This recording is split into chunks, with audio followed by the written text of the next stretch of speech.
Teate, ma nägin üks päev Instagramis ühe tüdruku postitust, kus tal oli sama suur tuba, mul on 17-ruudune korter ja ta siis üritas oma asju ja riideid sorteerida ja see oli põhimõtteliselt maast laeni riideid täis ja ma olin nagu holy overconsumption. See natuke inspireeris mind, et ma näitaks, kui vähe asju minul on, sest mina elan väga nii-öelda minimalistlikult, kui ma võin nii öelda. Te ei leia mind mitte kunagi niisama poest shoppamast, et äkki ma leian endale mingi hilbu. Ei. Ma lähen reaalselt siis poodi, kui mul on midagi vaja, midagi on katki, midagi on selline, mida ei ole võimalik enam kasutada. Ja ma ei ütleks, et ma käin riides nagu mingi täielik rääbakas või mingisugune kaltsuaadu. Siis ma mõtlesin, et ma näitan teile kõiki riideesemeid, mida ma oman. Reaalselt sellel tüdrukul oli mingi 50 kleiti, 80 paari teksasi. Kellel on 80 paari teksasi? Palun öelge mulle. Let's go! Ja siin kapis ei ole ainult riided. Siin kapis on ka käterätikud, voodipesud, talvejoped, mida ma ei kasuta, varu, mingisugused hügieenitarbed. Alustame, ma arvan, pükstest. Need on kõik mu püksid. 1-2 paari täiesti tavalisi musti viigipükse, mis on viisakamad, sobivad absoluutselt igale poole. Mustad skinny jeansid, mida ma enam ei kanna, aga äkki need tulevad moodi tagasi, nii et ma ei viska neid veel ära.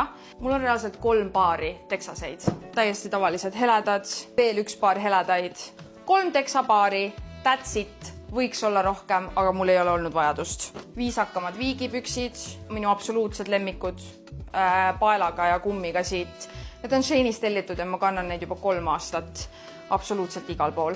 Ühed heledad, lühikesed püksid, 1 nahkseelik. See on ainuke seelik, mida ma oman.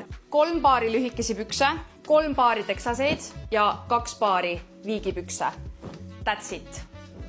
Mul on kokku 10 paari kampsuneid ja pusasi. Ja mul on ainult 2 paari dresse.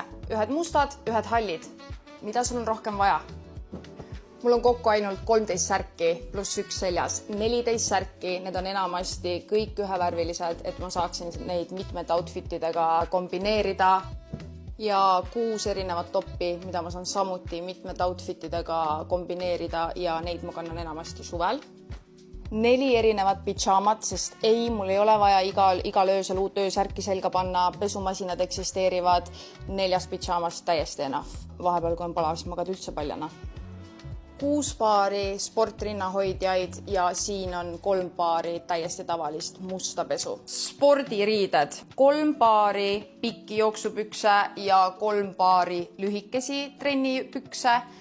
Siis mul on 2 padeliseelikut ja 1 padelikleit. 5 paari spordipluuse ja 1 spordijakk. Põhimõtteliselt need on mu ainukesed riided, mis ripuvad. Siin on mu kõige paksem see Didriksoni talvejope. 1 kevadsügis spordijoppe, 1 viisakam mantel, nahktagi, millega ma käin kogu aeg, 4-5-6 sellist body või sellist peosärki rohkem, 1 korralik pintsak peab kõigil olema, 1 teksatagi peab kõigil olema. Siin on 3 kleiti, mida ma prolli mitte kunagi enam ei kanna, sest ma ostsin need nagu konkreetsete ürituste jaoks. Nii et need on kõik riided, mida ma oman.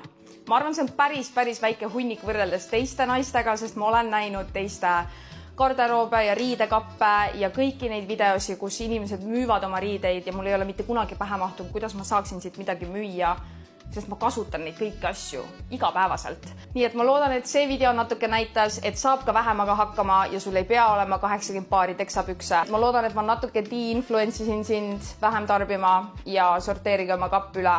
Ostke riideid, mida saab otstarbeliselt kasutada. Ja that's it. Bye!